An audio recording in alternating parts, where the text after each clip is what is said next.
নমস্কাৰ লৈ আহিছে আন এটি গুৰুত্বপূৰ্ণ খবৰ। মতাংকৰ ধন উৎকোচ নিদিলে আসামী গ্ৰেপ্তাৰ নকৰে মানকাছৰ থানাৰ আৰক্ষীয়ে।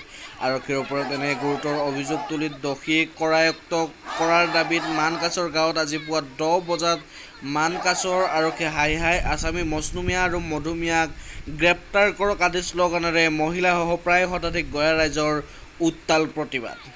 হাতশিঙিমাৰীৰ পৰা শ্বাহজাহান আলীৰ ৰিপৰ্ট, ডিছপ'ৰ্ট দিল্লী নিউজ, গুৱাহাটী।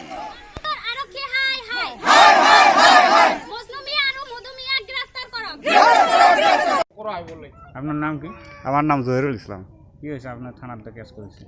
আমার বোন মানকেশ্বর বেহারি বা বিয়ে দিছি যাওয়া 18 তারিখ 18/6 11টা বাজাত আমার বোনক মানে মধু আর মজনু মাথা ফাড়া দেয়, 11টা সিলেই হয় আর হাত ভাঙি দিছে। এটা হাত ভাঙি দিছে, দেওয়ার পরে যাই হোক পরে এখন আরও কইছে আমার বোন এটা কইছে যে যদি তুই ক্যাশ করস তাহলে তোর সালাদ ভরে ফেলে দেবো। মজনু আর মধু কোন হয়? ওর ভাই হয়, আমার বোনের ভাই হয়। পিছত আপনার থানাত কেস দিলে, পিছত পরে আমি ক্যাশ করলাম। পিছত কি হল কেস? কি হল মানে 3 দিন দারগা করলাম, দারগা আগে তো না করে কয়লা